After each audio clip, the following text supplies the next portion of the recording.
Hello, my name is Isak Asad, and I am working on a project with my group mates Tristan and Sam from Apes class. Yeah, so Tristan's taking the video here.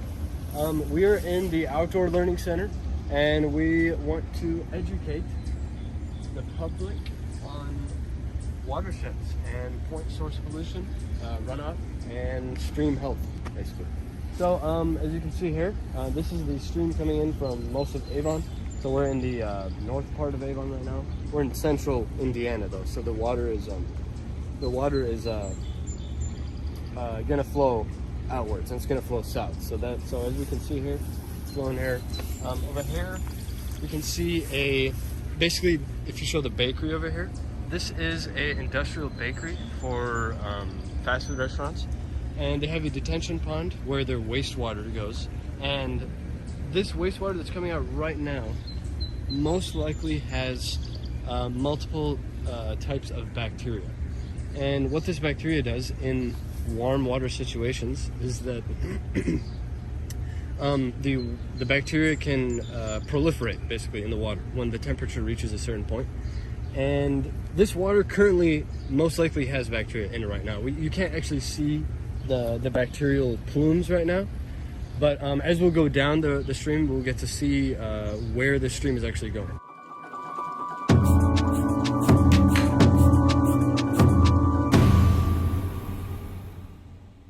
Pond. This is a pipe coming in from the detention pond. There's no filtration. There's no filtration system. So any pollutant that's in that pond that's not being taken care of properly through like chemical stuff will not be filtered. So it's getting directly into the stream. And this stream, basically, we're in the OLC, which is right next to Maple Elementary. This stream runs off into multiple neighborhoods and eventually leads into a dam. So this water will eventually go into Lakeshore and will meet with other streams in Indiana, basically. It's coming from Eagle Creek, which is White River. So the stream is onto the right over here. You can see that there's a lot of foliage on the side. And basically, when we have a stream that has foliage and has woods around it, and like a natural stream, basically that water can percolate and infiltrate into the soil extremely well. And this recharges aquifers much faster than when, let's say, when it rains in a neighborhood where you have turf grass, or when you're in a parking lot, right? That water runs off extremely fast, does not recharge aquifers, and continues to go downstream where it carries pollutants such as oil, metal, and plastics downstream, which just creates more problems for people downstream and is basically environmentally irresponsible. All right, so to add on what Isak was saying, we have all those tendrils of bacteria that'll eventually come when the water starts to warm up, and this causes a lot of problems because the stream runs off and it goes into just the Indiana watershed as a whole. So we have, like, going to the south of Indiana, we have a bunch of just a bunch of bakeries like this one, right? And it just kind of exponentially adds on and eventually gets to the Mississippi watershed, and then eventually the Gulf of Mexico, right? And then we have an issue where it's not just like a stream issue in Indiana, but a worldwide issue to the Atlantic Ocean. So, yeah, this by itself exponentially grows over time and over the course of its life cycle, because we only have one bakery here, but we're gonna have bakeries in Kansas, Mississippi, Texas, Louisiana, all of those, especially with more states that have more industrialized places like this right next to streams.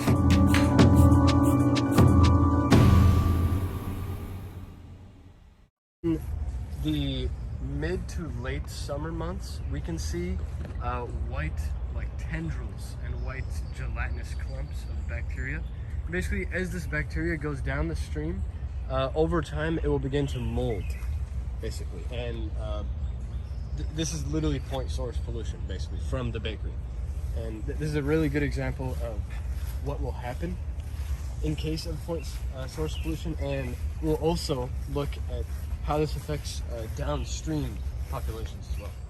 What the bacteria does is, as we learned in class, in our class especially, bacterial eutrophication basically. So basically, the bacteria takes over the stream, reduces oxygen because of the plants underneath. There's a lot of, if we actually see here, there's a lot of plants underneath the water, especially on the sides and in the back end, in the front end of the stream.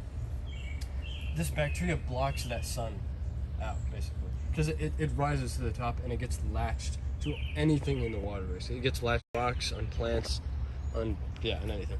So this decreases biodiversity by a lot. It gets fish can't even live here anymore. That's how bad it can get. And fecal. Also, we have a point source pollution of fecal matter, which brings E. coli. So the stream is actually not regulated at all. There's no with wastewater. We have wastewater treatment. Any point source pollution that's coming from here, that's coming into the stream, it's not getting filtered basically. So you do not want to drink out of this water, basically. Definitely. Nor do you want to eat anything out of this, any fish that you catch. There's certain areas where you can, but not this place.